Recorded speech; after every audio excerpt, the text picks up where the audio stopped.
Welcome back, folks. I hope all is well. Today we're looking at the book of John chapter 8, and we're going to look at the first passage. So I'm going to read the first passage and then I'll elaborate on things that stood out for me and so forth. All right, so the heading of this passage is An Adulteress Faces the Light of the World. Now it starts with verse 53. It's the previous chapter that flows in, but it starts with verse 53, but then it obviously goes on to verse 1 of chapter 8. So I'm just going to read verse 53 because it flows in verse 1 as well of chapter 8. All right. So it says, And everyone went to his own house, but Jesus went to the Mount of Olives. Now early in the morning he came again into the temple, and all the people came to him, and he sat down and taught them. Then the scribes and Pharisees brought to him a woman caught in adultery. And when they had set her in the midst, they said to him, Teacher, this woman was caught in adultery in the very act.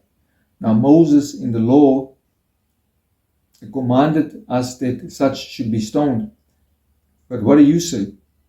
This they said, testing him, that they might have something of which to accuse him. But Jesus stooped down and wrote on the ground with his finger, as though he did not hear. So when they continued asking him, he raised himself up and said to them, He who is without sin among you, let him throw a stone at her first.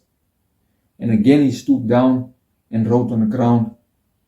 Then those who heard it, being convicted by their conscience, went out one by one, beginning with the oldest even to the last. And Jesus was left alone, and the woman standing in the midst.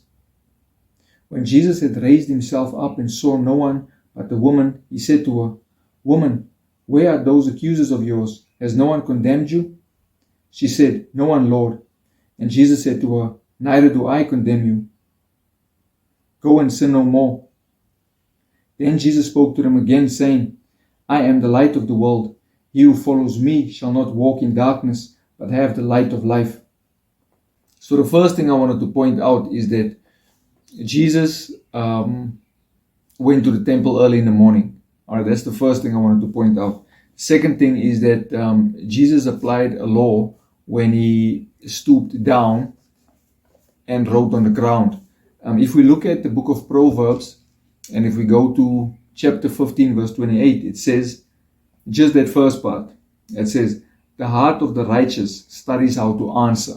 So a lot of things that Jesus does, if not all of them, is for our benefit, for us to learn something from it. And a principle that Jesus would teach us. And it's basically for our benefit. So this is one of them. That is what I noticed when I read it, in terms of, he didn't answer them immediately.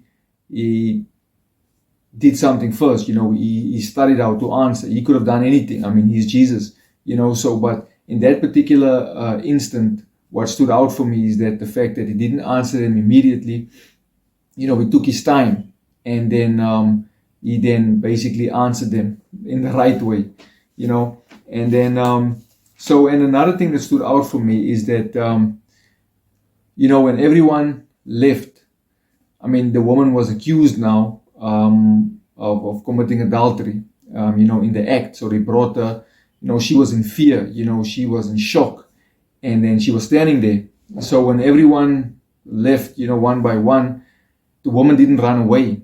That is what stood out for me. I mean, she was about to be stoned, that is what she thought, and she didn't run away. She stood there, probably because of, guilt and shame, embarrassment, all of those things, that she experienced at that moment. But she didn't run away, just to, trying to run away to get away from this, punishment. She stood there. Another thing I want to point out is that Jesus had compassion on the woman and showed mercy toward her. And also, if we look at verse 11 again, it says, She said, No one, Lord. And Jesus said to her, Neither do I condemn you. Go and sin no more. Now, that's a very significant statement that Jesus made. Because if you look at the previous chapter, chapter 7, and if you read from verse 37 to verse 39, you would understand why that statement, go and sin no more, is so significant, if the Lord wills. And also, lastly, I wanted to point out that, the woman probably experienced a lot of emotions on that day. All right. And, the frightening experience that she had at that moment, and immediately after it, she experienced grace. Based on that, I don't think she would have gone back to her old ways. And so it makes you think that something frightening or terrible must first happen to someone before they listen and change their ways. So these are the things that I wanted to share with you, and I hope you have a beautiful day. And once again, thank you so much for taking the time to watch my video. God bless you. I love you. Stay faithful and stay peaceful.